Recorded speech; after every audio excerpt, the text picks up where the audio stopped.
नमस्कार दर्शकों, गढ़ जागृति के इस चैनल पर मैं दिया आप सभी का हार्दिक अभिनंदन करती हूं और आज लाई हूं एक और कहानी।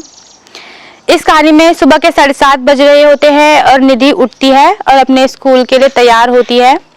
फिर अपनी मम्मी के कमरे में जाती है, हल्का सा दरवाजा खोलती है तो वहाँ सारा सामान बिखरा पड़ा होता है। फिर वो ड्राइंग रूम में जाती है। ड्राइंग रूम में देखती है कि वहाँ सोफे पर उसके पापा बेसुध होकर सो रहे हैं। फिर वो वापस अपने कमरे में आती है और अपने गुल्लक से 50 रुपए निकालती है, पॉकेट में डालती है, अपना बैग उठाकर स्कूल के लिए चल देती है। तो उसकी सरोज आंटी आती है और कहती है कि बेटा मैंने आलू के पराठे बनाए हैं, तू नाश्ता करके जा। अपनी सरोज आंटी की तरफ बहुत ही मायूस नज़रों से देखती है और कहती है कि आंटी मुझे भूख नहीं है। फिर वो जैसे तैसे सरोज आंटी उसकी टिफ़िन जो है वो ज़बरदस्ती उसके बैग में डाल देती है और उसको भेज देती है। जब वो चली जाती है तो सरोज सोचने लगती है कि बेचारी हमारी निधि इतनी छोटी उम्र में इतनी समझदार हो गई, उसके माँ बाप इतना लड़ते रहते हैं, वो इतना सोचती है। और फिर जो वो सरोज होती है वो 10 सालों से नरेश और नेहा के घर में काम कर रही होती है। नरेश और नेहा एक मल्टीनेशनल कंपनी में बड़े पद पर कार्यरत होते हैं और जो निधि होती है वो उनकी इकलौती संतान होती है। नरेश चाहता है कि नेहा निधि की कस्टडी ले ले और उसे तलाक दे दे, और नेहा चाहती है कि नरेश निधि की जिम्मेदारी संभाले और उसकी जायदाद का आधा हिस्सा नेहा को मिले। वो निधि के चक्कर में हमेशा लड़ते रहते और एक दूसरे को अपशब्द कहते रहते। आज भी उन दोनों की लड़ाई हुई और वो उन दोनों ने अपने अपने कमरे में अपना नाश्ता किया, तैयार हुए और अपने ऑफिस निकल गए। दिन के 12 साढ़े 12 बजे होते हैं कि स्कूल से कॉल आता है कि निधि गिर गई है करके और वो हॉस्पिटल में एडमिट है। नेहा और नरेश जैसे तैसे हॉस्पिटल पहुंचते हैं तो वो देखते हैं कि निधि आईसीयू में एडमिट है क्योंकि उसके सर पर बहुत गहरी चोट लगी है। उसका कुछ समय बाद ऑपरेशन होना होता है।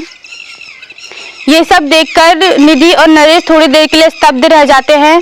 फिर निधि का ऑपरेशन स्टार्ट होता है तो जिंदगी मौत से हार जाती है और निधि उन लोगों को छोड़कर चली जाती है। नरेश और नेहा थोड़ी देर के लिए सदमे में चले जाते हैं। फिर निधि की दादी आती है और अपने बहू बेटे को नफरत की नज़रों से देखती है। निधि के पास चल जाकर रोने लगती है। फिर वो लोग जैसे तैसे 13वीं निपटाते हैं। 13वीं निपटाने के बाद जब नरेश की माँ जाने लगती है तो वो अपनी माँ को रोकता है।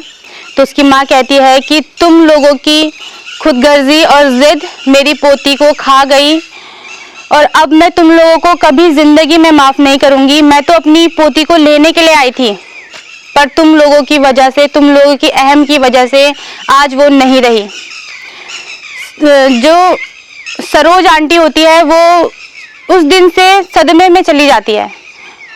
सदमे से जैसे तैसे वो अपने आप को संभालती है। जब वो सदमे से बाहर आती है तो वो नेहा और नरेश के पास जाती है और उनसे कहती है कि मेम साहब अब मैं यहाँ पर काम नहीं करूँगी।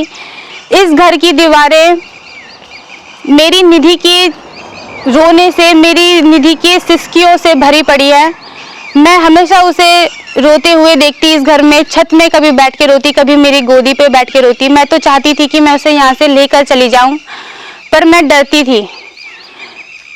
अगर मैं उसे ले जा चुकी होती तो आज शायद वो हमारे बीच होती, वो जिंदा होती।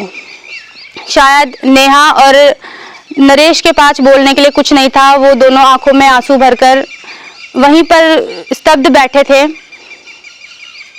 संडे का दिन होता है। नेहा नरेश कभी भी निधि के कमरे में नहीं जाते थे।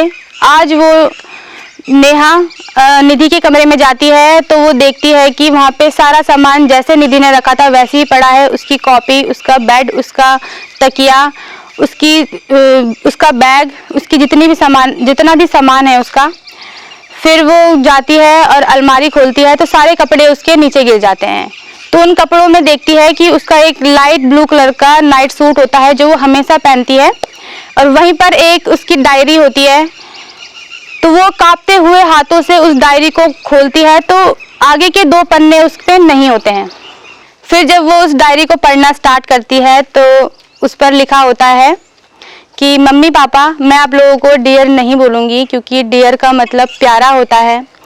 जब भी मम्मी पापा से लड़ती तो हमेशा कहती तुम्हारी बेटी, और जब भी पापा मम्मी से लड़ते तो हमेशा कहती वो हमेशा कहते तुम्हारी बेटी। क्या मैं आप दोनों की बेटी नहीं हूँ क्या? आप दोनों मुझे हमारी बेटी क्यों नहीं कहते हो?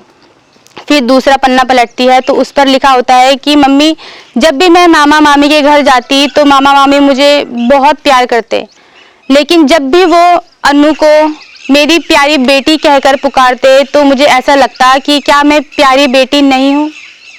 मम्मी, मैं तो आपकी सारी बातें मानती हूँ, तो फिर भी आप मुझे प्यारी बेटी कहकर क्यों नहीं पुकारते?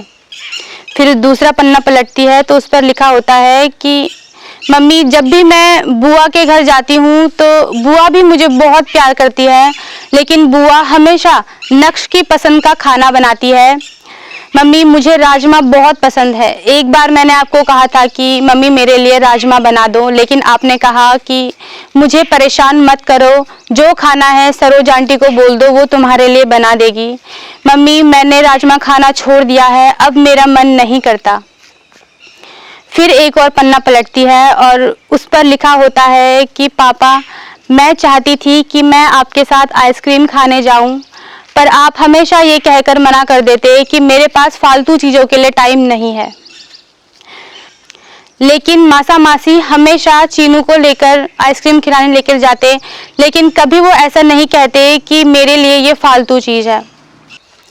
पापा, मैं यहाँ से बहुत दूर चले जाना चाहती हूँ, वहाँ जहाँ पर मुझे ये ना सुनाई दे तुम्हारी बेटी, और जहाँ मुझे पापा की चिल्लाने की बिल्कुल भी आवाज़ ना आए। मैं अभी छोटी हूँ, अगर मैं बड़ी होती तो मैं आपको परेशान बिल्कुल भी नहीं करती, मैं यहाँ से अपने आप ही चली जाती। मम्मी, मैं आपको बहुत प्यार करती हूँ। पापा, मैं आपको भी बहुत प्यार करती हूँ, लेकिन आप दोनों मुझे प्यार क्यों नहीं करते?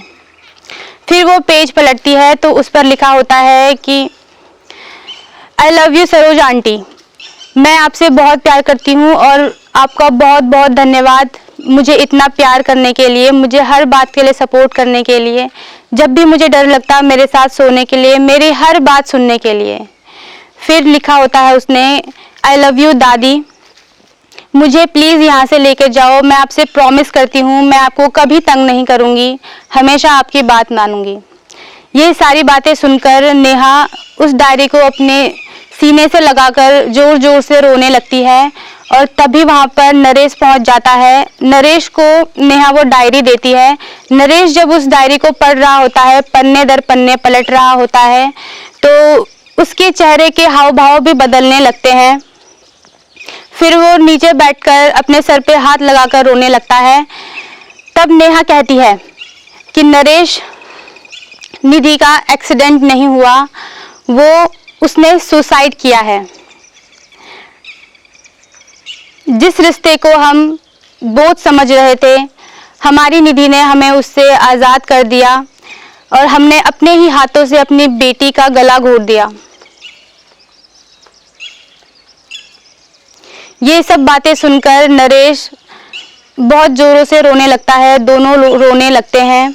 इसके बाद नरेश और नेहा की लड़ाई जैसे धीरे धीरे कर ठंडी पड़ने लगती है।